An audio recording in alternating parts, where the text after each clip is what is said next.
Welcome to this John F. Wood Center Makerspace independent learning tutorial. This video will be an introductory look at 3D printing. We'll be talking about finding, making, and modifying a file, optimizing the file for printing in Ultimaker Cura, starting the 3D printers. We have two different models here at the Makerspace, removing a finished print, and support structure removal techniques. We will be covering a lot of information, so I encourage you to pause, replay, and visit this guide as needed. We have included timestamp chapters in the description if you are seeking more info on a specific step. Here at the John F. Wood Center, we have two models of printer. We have two smaller Cubicon style printers with build plate dimensions of 150 by 150 by 150 millimeters. And one larger Cubicon Single Plus printer, which has build plate dimensions of 240 by 190 by 200 millimeters.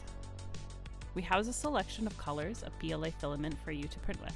Each printer holds a single filament at a time, which means it will print in only a single chosen color. However, multicolored details can be added by the use of acrylic paint or by other means. If you have a preference of color, you can inform the Makerspace assistant and they will perform the color change before you start 3D printing. Print times will vary depending on the size, complexity, and orientation of the object. Based on these qualities, we can assess the print and optimize the settings for success. Support structures and/or build plate adhesion may be needed to ensure that the prints print successfully. In this video, we will show you how to know when these additions are needed. When bringing your own file to the Makerspace, STL format is ideal. However, other formats such as OBJ and 3MF are also supported. If you do not yet have a file, there are many online sharing libraries for 3D prints.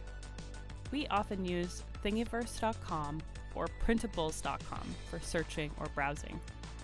You can create a free account to save your print ideas for later by liking them or adding them to your collections. When you find a print you're interested in trying, you can then download the file. The Thing Details tab often includes details about which print settings the creator used, but not always.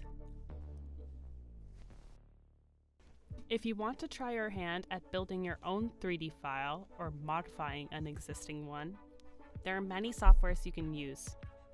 A simple and easy to learn web-based software called Tinkercad is one we use often and recommend for simple designs and basic alterations.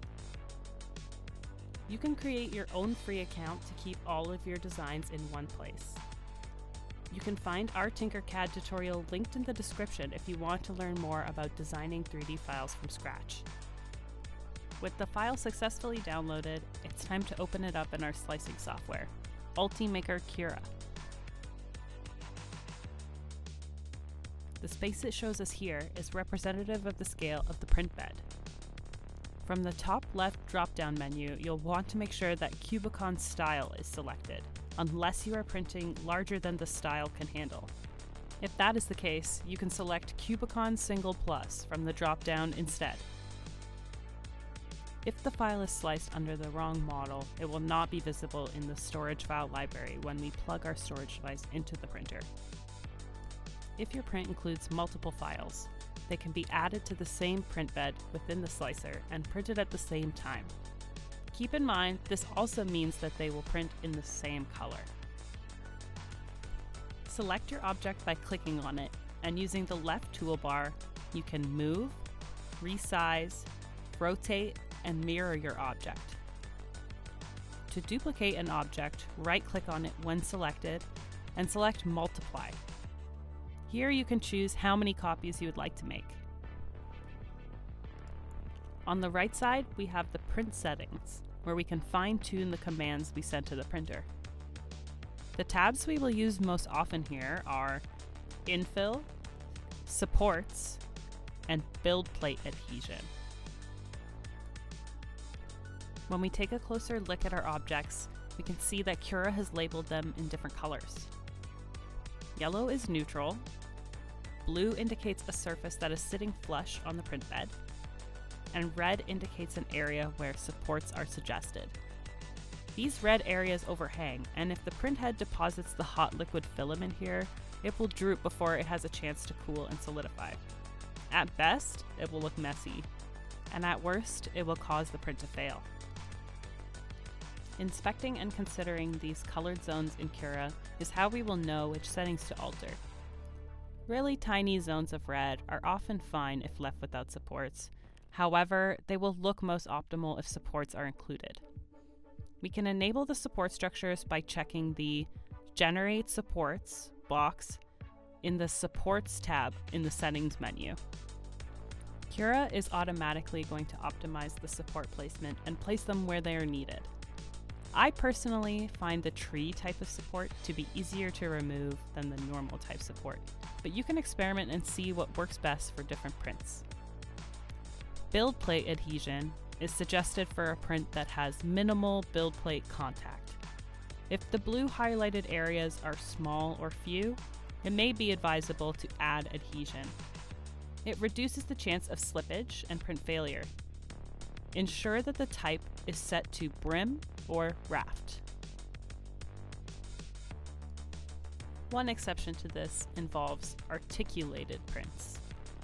These objects have built-in joints or hinges and are designed to be printed directly on the print bed with no adhesion and often no supports.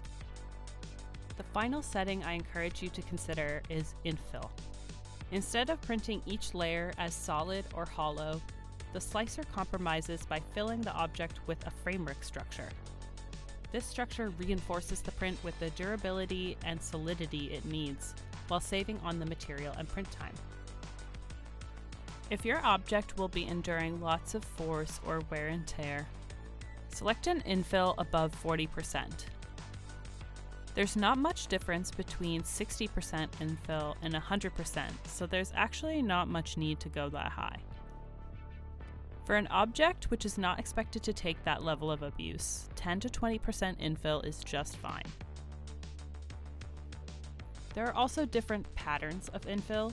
Some common ones include triangles, grid, and cubic. However, my personal favorite is gyroid. We can take a look at how these features will look as part of the print by first slicing the print. Pressing slice in the lower right, it will give us a time estimate here, but keep in mind that this estimate is inaccurate due to the translation for our printer models. In reality, you can expect it to take between 30 and 50% longer than this estimate. Then, if you take a look at that blue menu at the top, you can switch from Prepare to Preview. This view will show us what the printer plans to make. It visualizes the supports and adhesion in blue here. You'll remove these structures once the print is complete. You can see what each layer looks like by using the scroll bar on the far right. Now that our print has been sliced and we're happy with how our settings look, we can save it to the storage device and transport it to the printers. The smaller Cubicon style uses an SD card, and the large Cubicon Single Plus uses a USB thumb drive. Each machine typically has its own designated storage device that lives in the machine during and between uses. Makerspace staff are responsible for starting and monitoring the 3D printers. They will navigate the 3D printer menu and initiate the startup. Once your prints are started, you may return to pick them up at your convenience. Staff will record your name and your U of G contact info, and we will send you an email to confirm when your print is ready to be picked up. After several minutes of warming up and auto-leveling the bed, your print will begin. It is a good habit to check on the print regularly for troubleshooting purposes. Some common scenarios might include filament failing to extrude, appearing as nothing coming out, or the partly printed object cutting off and ending despite the printer appearing to continue to run. Alternatively, if a support or print slips, the printer will continue to pile hot filament where it thinks the print is. What can result is a stringy, tangled mess. Sometimes localized to a certain area, it can also affect the entire print and become an anarchic mess. In both these cases, we will have to abort the print and address the issue by checking for a tangle in the filament or by reslicing the file in a different way. If you are in this space and notice that a print is beginning to fail, please alert one of our team members and they will address the issue and restart the print. When the print is complete, the bed will lower and the display will notify you that the print is done. Sometimes you can remove the print by gently lifting it off the plate with one hand. If that fails, use a paint scraper to gently dislodge it before reaching back in with your hand. Avoid touching the build plate as it's hot, and the oil from human hands can cause the print to slip and fail. If you do touch the bed plate, please let the Makerspace assistant know so they can clean it before the next use. To remove support structures, it can be helpful to use tools such as pliers, clippers, or emery boards. I like to start by gently flexing the build plate adhesion if there is one. Sometimes the print will pop free from this alone, but you can next try to use the pliers or clippers to gently grab onto the supports and pull them away.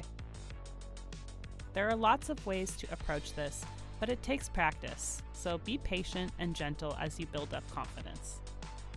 What I like to do is to hold the print in my left non-dominant hand, while I use the clippers in my right to clasp onto the support, and then I use my wrist to gently twist the support out and away from the print.